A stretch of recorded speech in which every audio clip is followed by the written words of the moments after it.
So our program today is called The Buzz About Bees, and it's being presented by Mr. John Pashia. John is a third-generation beekeeper who has been actively keeping honeybees in St. Louis and Jefferson counties for about 20 years. He received his associate degree from Jefferson College, so that's the most important thing I'm telling you about him. And as a honeybee enthusiast, he continues to be very active in beekeeping education and mentoring within the 3 local beekeeping clubs. He served as vice president of the Eastern Missouri Beekeepers Association for more than a decade. When he isn't taking care of bees, he spends his remaining free time pursuing his other hobby of blacksmithing. So we might have to have him back again to talk about that in the future sometime. And I also have to say, do you have time for that? Because most beekeepers don't have time for any other hobbies. Today, John will discuss his personal journey as a beekeeper, what the hobby of beekeeping involved, the long history of beekeeping in the United States, and our growing reliance on our little pollinating friends. So now please help me in welcoming John.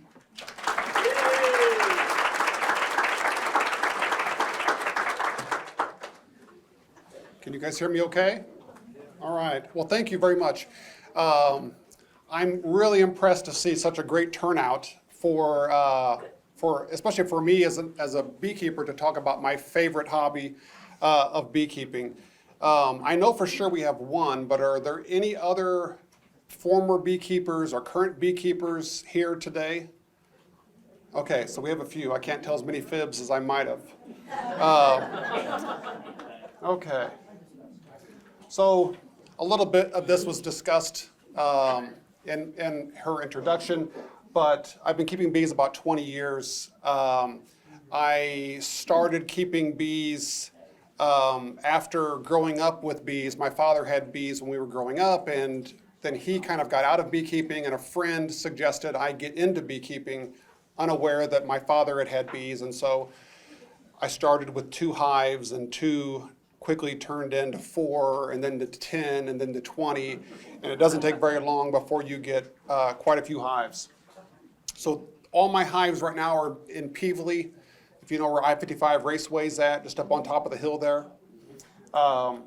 And about halfway through my beekeeping journey, I realized that I was allergic to honeybees, and so it's been a challenge, but I still wanted to pursue the hobby, and because of that, I go through desensitizing therapy shots, and that's helped tremendously. So I'm still able to pursue it.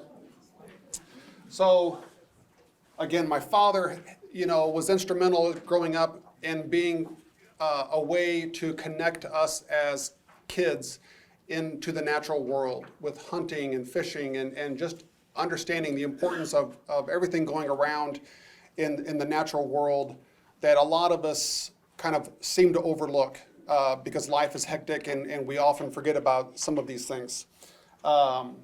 He refers to himself as my assistant, and so that's him on your right, and then me standing next to the best hive we ever had, the most productive hive we ever had. And so beekeepers have beehives in what we call apiaries. And an apiary is just a fancy term for a bee yard. And I always tell people, tombstones are in cemeteries, beehives are in apiaries, and that helps you kind of understand. And so each one of these stacks is its own colony, okay? So you'll often see them at varying heights, and the height of the colony, if you think of it as a building, they start off with one box, and then we add additional stories to that box when they either need more space or when we know there's going to be an excessive amount of nectar coming in and they need places to store honey. And so this hive was my best hive ever. If you're looking at it, everything in the lower tan box and the white box is their home. That's where they're living, okay? And it's hard to see, but there's a real thin brown band, and what that is a queen excluder. And the queen excluder is just like a grate to keep the queen from going through it. So she's pregnant, laying eggs all the time, and so she can't get up through that. And so everything above that will be free of babies and will be for honey storage. And so that hive, I got a little over 235 pounds of honey from that one colony.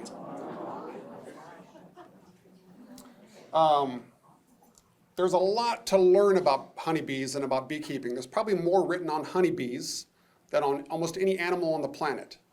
From the library today, they have a pretty good selection of books here, and he was saying that he had a hard time narrowing down what to bring because there's so much available to bring. And as someone who's got a massive beekeeping book collection at the house, there's still a bunch of them there that I have never seen or have ever read. So there's a lot of material out there. So education is key to understanding how to keep bees properly. Our club, which is the Eastern Missouri Beekeeping Association, every year we hold workshops and we teach new people who are beginners in beekeeping how to keep bees. And you can always tell a new beekeeper because their bee suit is pristine and white, and they will often have duct tape around all where their ankles and wrists are, like they're going into space. And so on your left there, that's me pulling out a queen cage. We were introducing a new queen to that colony. But you can see all the beekeepers around as we try to hold educational workshops and field workshops. So, as I said, there's a lot to learn. There's a lot to think about when you are in charge of a hive of honeybees. I don't have a cat or a dog, but if you gave me one, I would know kind of what to do just from being around them so much. But if I gave you a box of bees and said, take care of these, a lot of these questions would probably quickly come to mind because you just don't have any understanding of what an insect like a honeybee does. So we're going to try to explain a few of these things. If I was here till midnight, I could still be talking about and not cover everything here.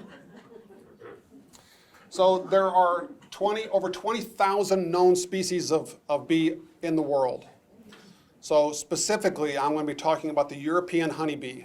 Okay, Missouri has over 400 different species of bee, most of which, as we were talking at the lunch table, people in general conversation can say, well, there's bumblebees and there's sweat bees and there's carpenter bees, and then quickly that's where the conversation ends because they can't name many more beyond that.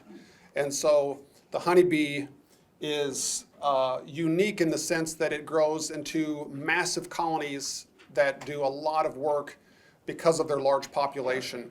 Most of these species are solitary, so they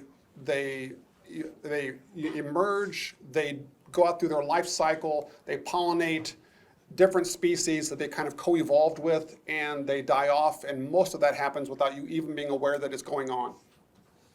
But we're going to talk more than anything about the honeybee. So colonies can grow, you can always make them bigger than this, but it's safe to say about 60,000 bees in a strong colony, okay? The vast majority of those bees will be worker bees. So honeybees produce honey.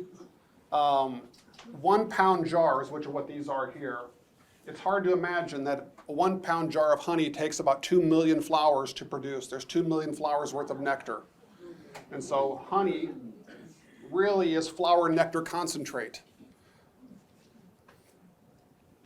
As best we know, the records indicate that around 1622 is the first thing we find showing information about honeybees coming to the United States. And on a ship manifest, honeybee colonies were listed as one of the items on board. And so when they were introduced to the East Coast, it took around 231 years to make it across the Rockies and get over to California. The person whose name we use this equipment, this is called Langstroth equipment, Lorenzo Lorraine Langstroth, he patented his removable frame hive. So up until this point, a lot of times hives were captured in like logs or empty trees that's where honeybees generally go. They're cavity nesting insects, and so they will live in a colony in a tree cavity, and people would just cut and hold that they would also be kept in skeps, which is like an overturned basket. And they really didn't have any way of harvesting honey without either killing the whole colony and then going in and taking everything they wanted. But the understanding of how genetics and how to care for a hive properly, they just didn't have those tools without having access to a hive where the frames were removable. So I'm going to quickly take this lid off and show you kind of real fast the inside of one of these hives. And so this hive is a Langstroth deep box. The height of this is what we call deep. And this is what you would start your colony in. And I'll hold this up a little bit so people in the back can see, but you'll see there are frames in there, and those frames are spaced apart at 3/8 of an inch, okay? And 3/8 of an inch is really important because that's what we call bee space. And bee space is important because if you give the bees 3/8 of an inch, they love it. They will build their comb and they'll continue to maintain that 3/8 of an inch gap so they can maneuver back and forth without any issues. If you break the first commandment of beekeeping, which is not to violate bee space, they will make a substance called propolis, which is like a sticky tar-like resin. And I'm happy to pass this around. Feel free to open this up. This is propolis. It's like a tree sap that is antimicrobial, antibacterial, and they coat the inside of the hives, and any crevices smaller than 3/8 of an inch, often they will block off and think of it as a crack, and they will use this as glue to kind of fill that crack. If you give them more space than 3/8 of an inch, they'll often build honeycomb or comb there, and that comb is not often where I would want it as a beekeeper, and I have to destroy it to remove these frames. And so these frames, I'll pass this around. These frames lift straight up, and you put a piece of foundation in here, which is usually, it can be wax. It's like the pattern is embossed into the wax, and that's where you want the bees to start building on either side. And so they will build comb. We call it drawing out the comb on both sides until they get to the 3/8 of an inch between one frame and the other frame, and then they stop. And they can use these cells to do whatever they want to. They could raise babies, they can store honey, they can put pollen, water, they can store a lot of things in there. Really, it's just open cabinet space for them. And so they will change what they use those spaces for depending on the year, at the time of the year, and depending on what the needs of the colony are. So this is Langstroth equipment, by far the most popular style. There are other styles of hives. There's a Warray hive, a top bar hive, there's a horizontal hive. There's a flow hive, which is something that, in the last 5 or 10 years has become really popular. You'll see a lot of that stuff on Facebook, or I seem to see a lot of that stuff on Facebook. But by far, the Langstroth equipment is by far the most common. So who lives in this box? And so a honeybee colony is composed of the queen, right in the center here. She's the only sexually mature female in the hive. And the vast majority of the colony is worker bees on your left. And then probably in a colony of 60,000, you might have between 500 and 1,000 drones. And the drones are the boy bees. So the queen, usually one per colony. Sometimes there'll be mother-daughter colonies where you'll find more than one queen. And she's the mother of all the bees in that colony unless they've changed the queen itself. She's the only sexually mature bee in the colony, and her main job is to lay eggs and to produce an abundant number of pheromones, which kind of help regulate the flow of the colony. Okay, so it's very important that she is in the colony and present, because just by interacting with the queen, the worker bees who are around her will pick up pheromones, and in turn they go and interact with other bees, and there's a threshold of a certain pheromone that lets all the bees in the colony know mom is here and everything is okay. If I were to open the hive and find the queen and take her out, within about 30 minutes to an hour, they know that she's not there. That pheromone level has died off enough where they will start replacing her. And so occasionally I'll take bees out of a colony and put them in an observation hive and take them to an event to show people what the bees look like behind glass. But I have to be mindful of how long I keep her away so that I get her back into the colony before they decide that she's gone permanently and we're going to replace her. So she has a stinger, but she only uses that stinger to fight rival queens. And so her stinger is smooth, it's not barbed. So the worker bee, about 98% of the population, does all the work. That's why they're called worker bees. And so everything that needs to be done in the hive, from caring for the babies, to building comb, to carrying out any dead bees that happen to die in the colony, to cleaning the colony, to guarding the colony, to going and getting nectar, going and getting pollen, all that's handled by the worker bees. Now her stinger is barbed, and so if you've ever been stung by a honeybee, when they depart after stinging you, usually the stinger is left behind because it's barbed like a fish hook. And so as they try to leave, it basically rips the stinger out of their abdomen, and they don't live very long after that.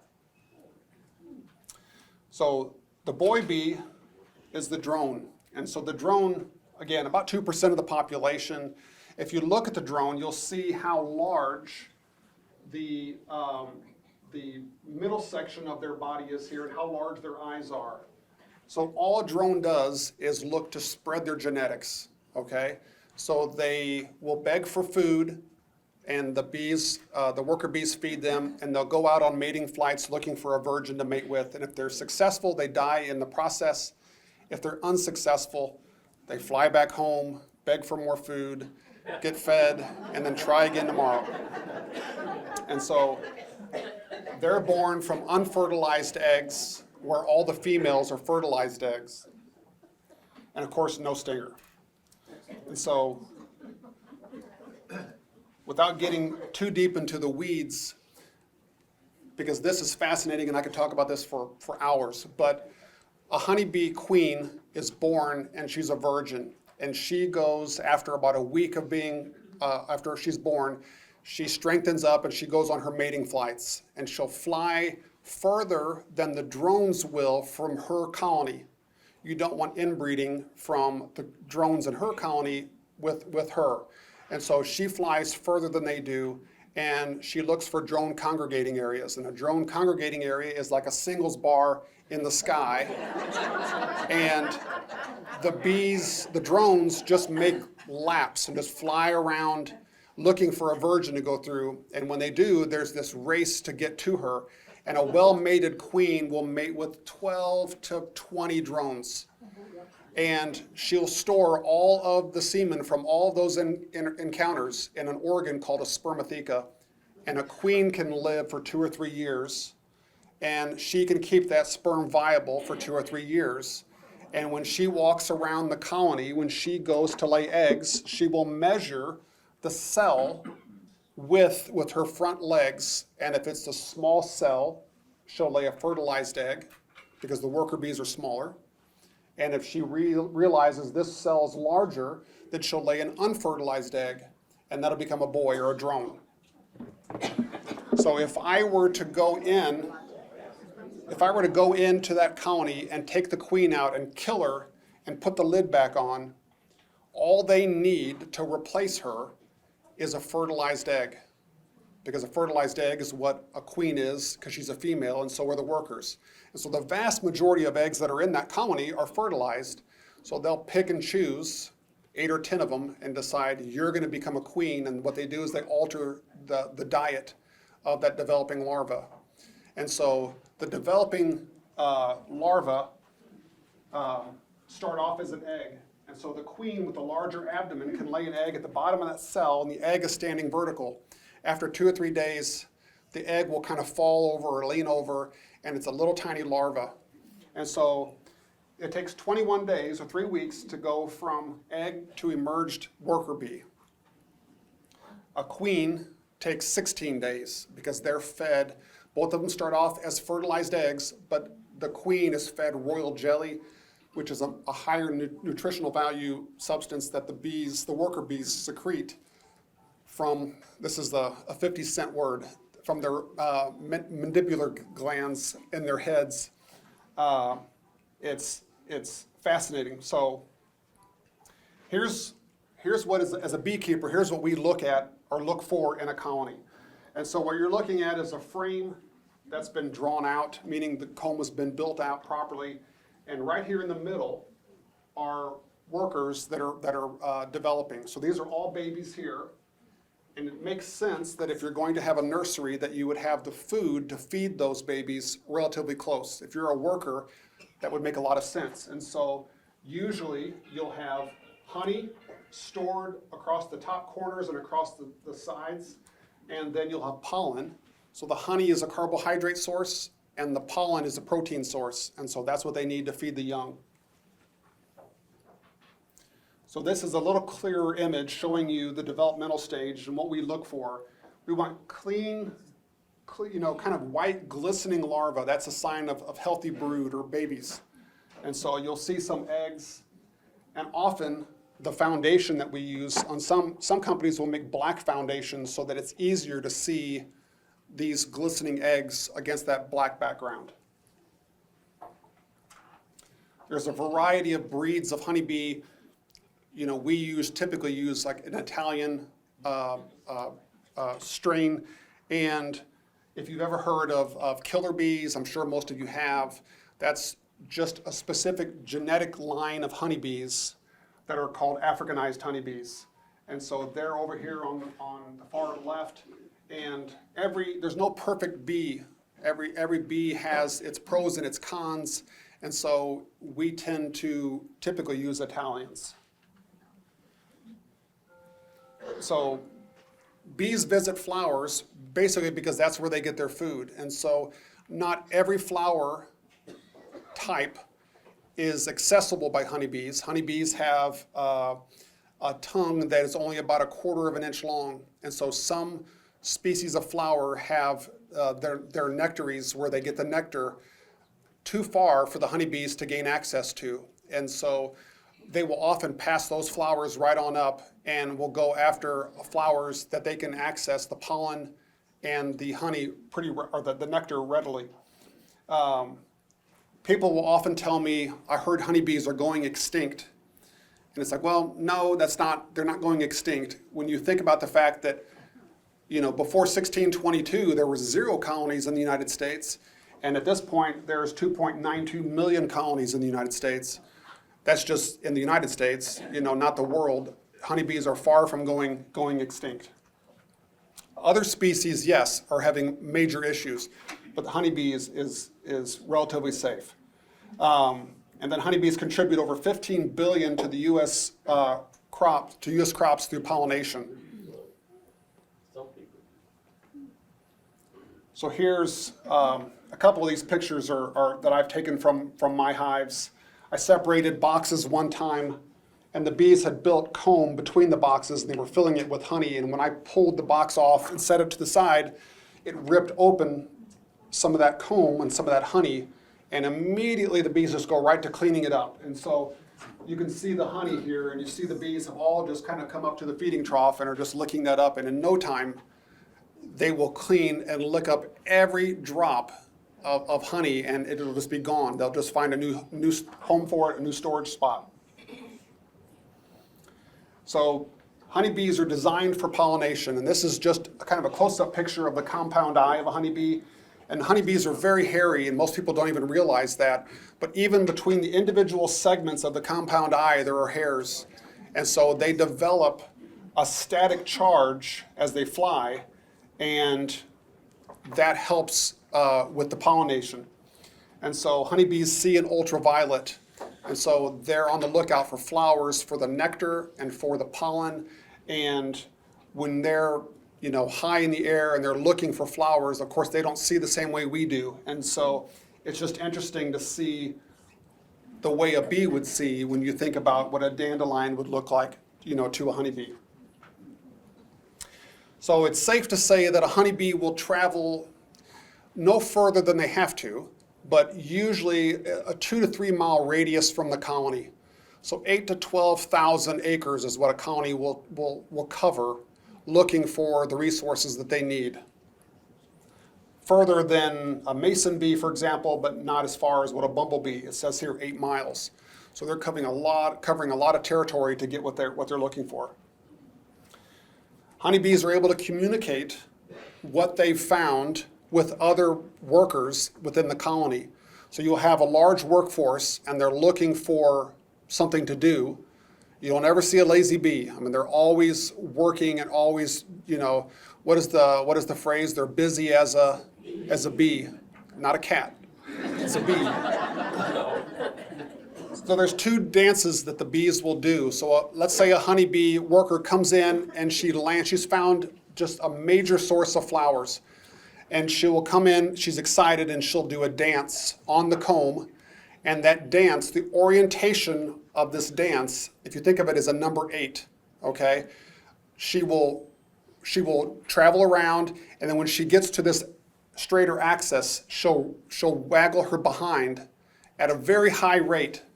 And the angle that she does that, and keep in mind, this is inside of a pitch black colony, because the only light would be coming in through the very bottom if the sun is out, where it would shine there. But she's giving the direction when you leave the colony, the direction that you'll want to travel, and the abdomen waggling gives you the intensity, determines how far you go. And she'll stop, she'll give a sample of the nectar that she's harvested, and the other bees get excited, and she recruits help to go out and find what they're looking for. And so if you were to take a water dish or with some honey on it, and a bee finds it, depending on how close the colony is, in a few minutes, there's 3 bees there, and then there's 10 bees, and then there's 100 bees, and there's 1,000 bees, as they all go back and report what they found. And when that source is over with or exhausted, they go on to do something else. And so this is showing one of the honeybees doing that dance. And you see all the other bees, the workers around her, all checking out what she's doing. So there's the queen with the queen's court, her retinue of workers, that when she's done laying eggs, she takes a stop and a break, and then they come in like a pit crew to groom her, to feed her, and then she starts laying eggs again. And so when they pick up these pheromones through grooming and feeding her, they spread those pheromones to the other bees. And so that static charge, as they go from flower to flower, you can see where the pollen granules kind of stick to the bees because of that static charge that they develop while they're flying. And so their legs, there are 3 sets of legs. As insects, they have 3 sets. Each individual set is designed differently. And so on their front legs, there is a section that's kind of formed out where they can use it to clean their antenna. It's like the perfectly designed antenna cleaner, and they can take these legs and groom the pollen off. And on their hind legs, they have a series of hairs that we call a pollen basket. And they will manipulate their legs and get that pollen all taken back in the back and stored on their rear legs. And they transfer it back to the colony.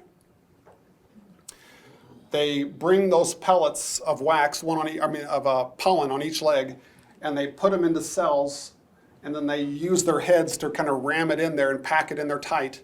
And that is going to be the protein source from a whole variety of flowers. So they get a wide variety of amino acids and proteins from these different sources. And that's what the colony will use. And so it takes a full cell of pollen to produce one new developing bee. So they have to bring in a lot of pollen. All right, so honeybees make honey, and that's one of the most fun parts of keeping bees is your first honey harvest.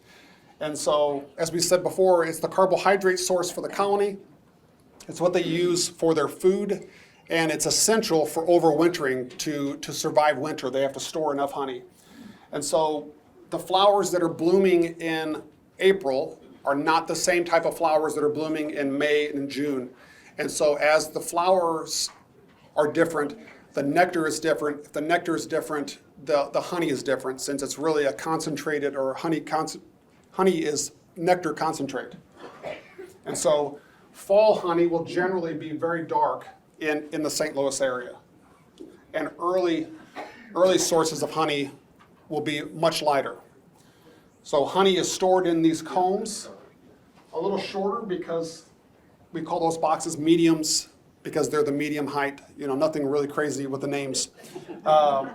And it didn't take much time to realize that honey is really heavy. And when the box has 35 pounds of honey and the box is like 12 or 15 pounds itself, if you have to transport this to your truck or your vehicle, it's much easier to transport a couple smaller boxes than a big box. And so they start packing this nectar and drying the nectar out. So the nectar is going to have a lot of moisture in it. And so we need to get the moisture down to below 18.6% because that's where the honey is considered ripe. And there's nothing that can survive in the honey. And so ripe honey has really an infinite shelf life. It will eventually crystallize. Not all honey crystallizes, but most honey does. And heat will reverse that crystallization process. So it doesn't go bad, it just is crystallized and a little heat.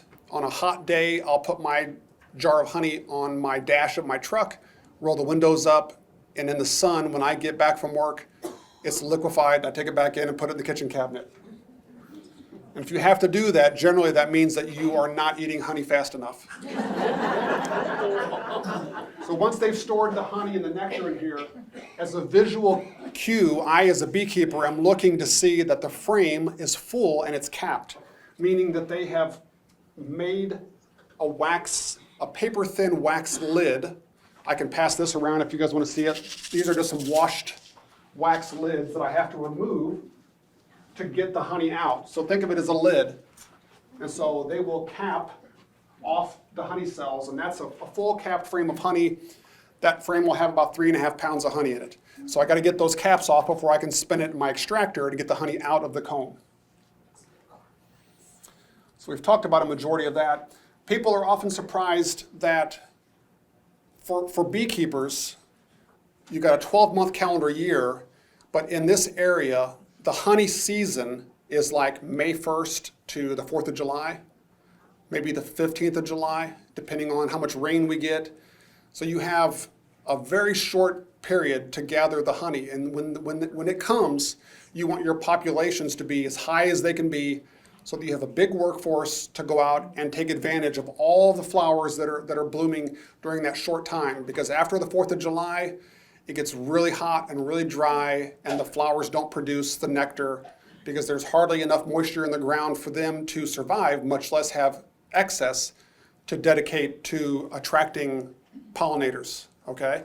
And so a colony needs to move fast, and they have to be a large population, and a beekeeper needs to be ready to give them the room to put these bees to work and to store this honey. And so I don't like to leave honey on the table.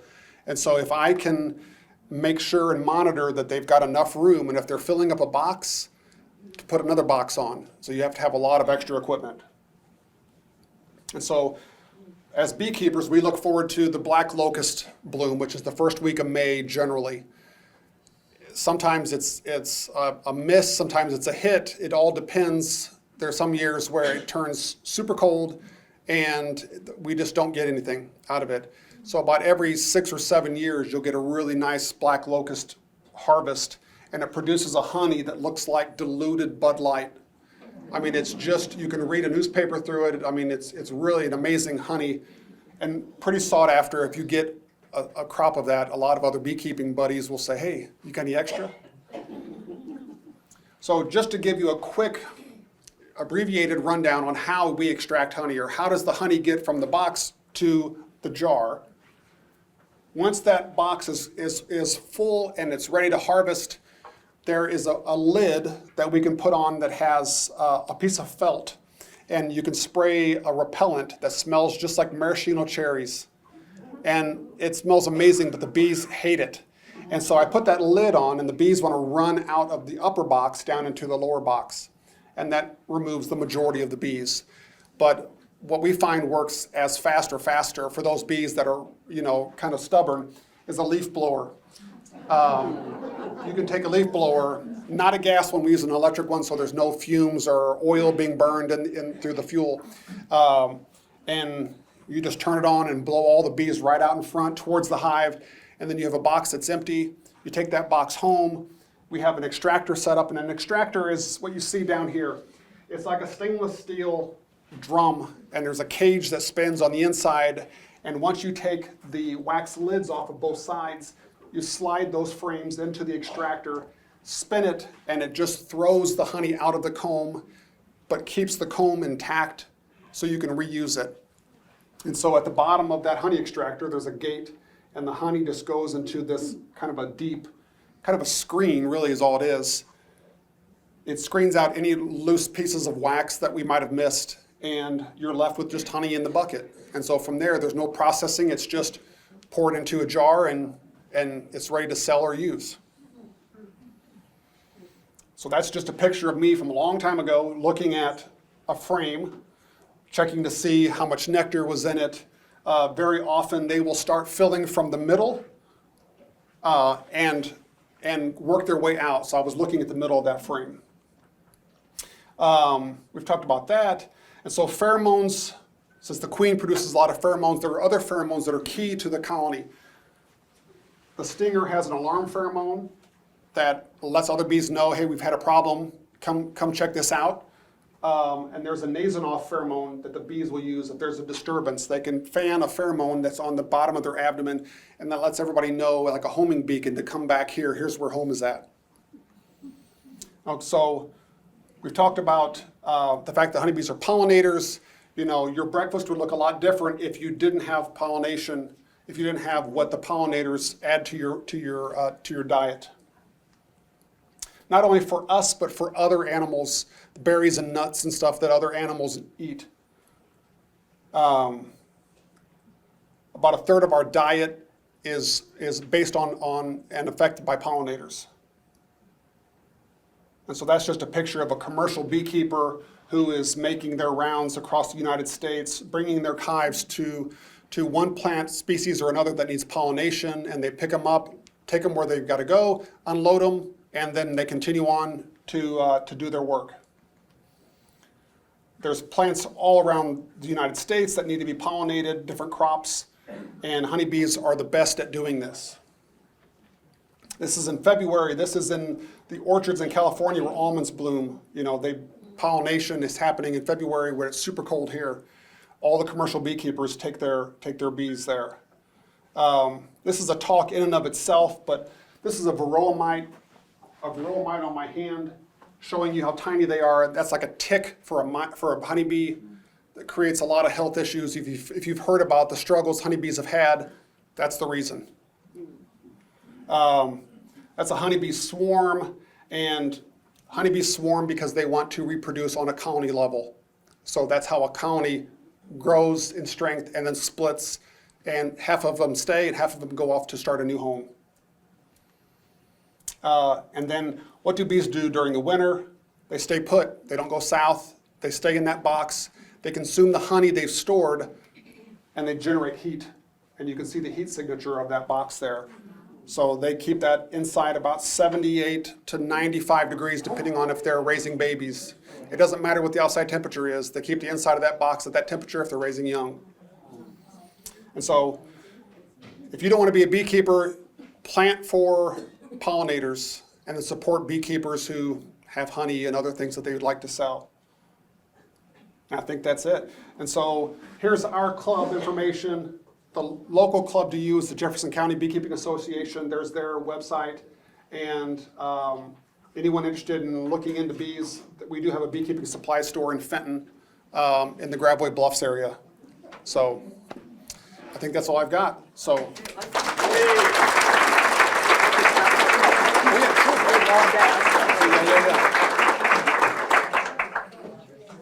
Someone mentioned that bee, the bees to me. I went because they said they have the best honey ice cream. They do. And they were closed when I got there and I haven't been back yet. But I hear it's amazing, so, It is. and it's kind of hidden back. It's near Gravois Bluffs, but it's more, what is it, like Wilkie window and door or something back off of Fenton, but you come in right next to Grabway Bluffs, I know that much. I found it, it's in MapQuest or Google Maps, so you can find it.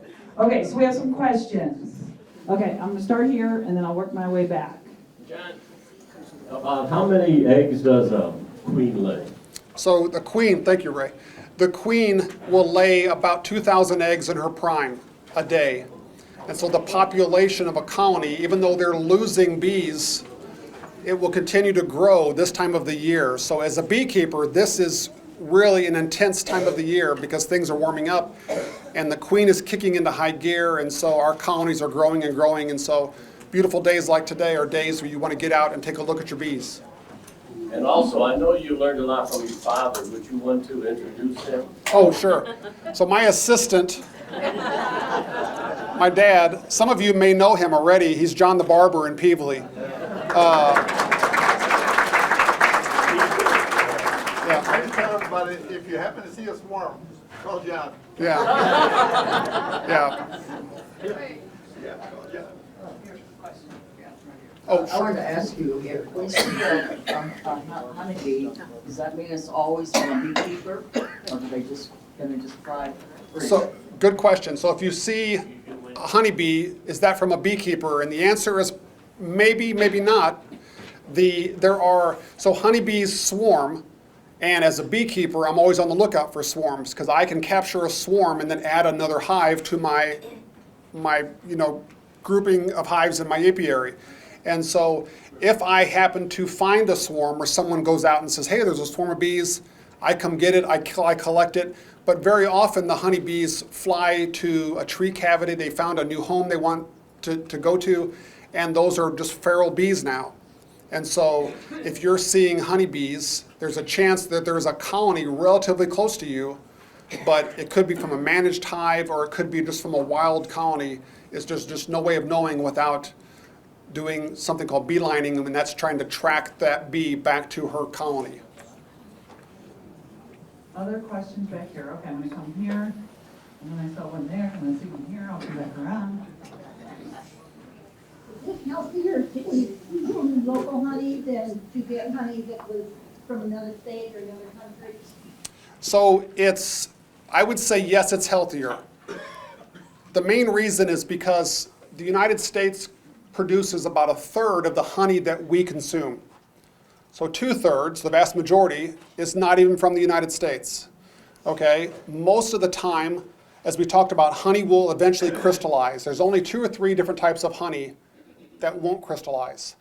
And in order for commercial stores to keep the honey in a liquid state, they have to high pressure filter it, meaning they have to heat it so it's thin, and they pump it through high pressure filters, which remove a lot of the beneficial enzymes and pollen and everything out of that honey so that the crystallization process doesn't start up fast. And they really ruin, to me, the aroma and the flavor of the honey and all the beneficial things that are in it. And so as a hobbyist, it's like I work, when it's 100 degrees outside this summer, think of me with a bee suit on, standing in the sun, doing everything I can to produce like a high quality honey, because that's what you have to do. So it's a lot of work, but I try to do everything I can to produce, the best honey that I can produce. And I think most beekeepers are like that. They want to produce a high quality product. If it's something I'm eating myself, I want to make sure that it's good. So I hope that answered your question. Hi, thank you. It's very interesting. Oh, thank you. Speech. Thank you. So the question is, this time of year before the flowers bloom and they have the pollen, do you feed your bees, or how do you assure that they have enough food to last until they start gathering their own? Sure, that's a great question. So the honeybees store, so they've got in a double deep box setup or arrangement, you've got 2 boxes like this, and the bees store, they're raising their young, but as the season starts to wind down, they produce fewer and fewer babies, and they store and stockpile more and more honey in those 2 boxes. So in this area, they need about 60 pounds of honey to get through winter, which is about a 5-gallon bucket worth, okay? And so these deep boxes will hold 60 pounds of honey, and you'll have honey in that top box and also honey in the 2 frames or 4 frames on the lower box. So usually they've got way more than they need. Not all colonies are A+ students. Not all colonies do what they're supposed to do. And so yes, there are times when, and I'll make a point to be very specific about this, when there's honey production going on, I never feed. When honey production has completely ended and those honey boxes are no longer on the colony, if that colony does not have the resources to survive winter, yes, I will feed. And what you feed is basically sugar water, okay? And that gives them the sucrose that they need, the calories they need to survive winter. And so there's never any feeding to potentially adulterate your honey. The last thing I would ever want to do would be to have a feeder on while I'm trying to gather honey, because the bees are just going to take that incoming sugar water and decide, I'm going to put this up there in that box with the other nectar, and then you've got an adulterated product. And so a lot of people are unsure of how all that works, but I just thought I would make sure to clarify that yes, there are times when we have to feed, and a well-fed, well-stockpiled colony is essential if you want their colony to survive winter. In the state of Missouri, there's about a 40% winter loss rate. So if you go into winter with 10, you can expect to lose 4 of your colonies, which at $200 to $300 a pop, that gets expensive for a beekeeper. And so I find that most people realize that as the bees are ramping up their production, they want to have a large population when that spring flower assortment becomes available. They consume a lot of resources in February and March trying to get that population built up, and what looks to be a relatively well-outfitted hive will be doing fantastic and then crash. Everything goes to a stop because they run out of food, and they share everything in the colony down to the last drop. And so when one of them starves to death, they all starve to death. And so you'll see people who lose their colonies, they think they've made it through winter, and the stressful part for the beekeeper is this time of the year when things are built up, are building up. Thank you for your time. Sure. How do you know that you have a healthy colony of bees? And if they're somehow infected by a mite or whatever, what do you do about it? So for anyone who's not a beekeeper, I can assure you, if you are a beekeeper, you have these varroa mites. They're at this point, they're so numerous and they're so well spread. There's only a few spots in the world that don't have the varroa mite. We're definitely not one of them. And because of that, there are treatment options that again, most of which are designed to be used once honey production has ended and those honey boxes are no longer on the colony. That's when you would typically treat. We find that August is when the population has exploded, and the mite population has also really started to take control. And so it's really essential that before winter, before the hive starts producing what we call winter bees, bees with more fat bodies to survive winter, before they start doing that, it's important to get them as healthy as they can so that the offspring is all healthy. And so usually we will be treating with a product called Apiguard, which is a derivative of the herb thyme. And that's one of the treatment options that we use for knocking down our varroa mites. But there are other pests and diseases, and I've given talks on pests and diseases. I could talk for 3 hours on that alone. But you want to see glistening white C-shaped brood babies. You want to see things moving in the positive direction. And when you start seeing things that don't seem right, that's generally an indication that something's going on. Either the queen has died and they didn't replace her, or there's a brood disease, something that could take over and become a problem relatively quickly. But usually, healthy brood, well stockpiled cabinets for the bees to have enough food and resources is what you're looking for. Okay, I see lots of hands back here, so I'm gonna do one more question, but then I understand you'll stick around after. As long as you'll let me. As long as we'll let him. Hold on a second. I'm not gonna raise bees, but what flowers can I plant to help you? Well, so if I should know my flower species a lot better than I do, but when I'm looking for something to plant, oddly enough, what I will often do is when you go to Lowe's or Home Depot or any nursery, if you do, most everything that's there is already in bloom. And so when you look around, there'll be nothing, 500 bees on something. And so the bees have their choice at that point of every plant in this whole nursery. And what are they concentrating on? They're concentrating on whatever this is, that's what I want. You know, herbs, mints, catnip, there's flowering butterfly bushes. I mean, there's so much that they go after.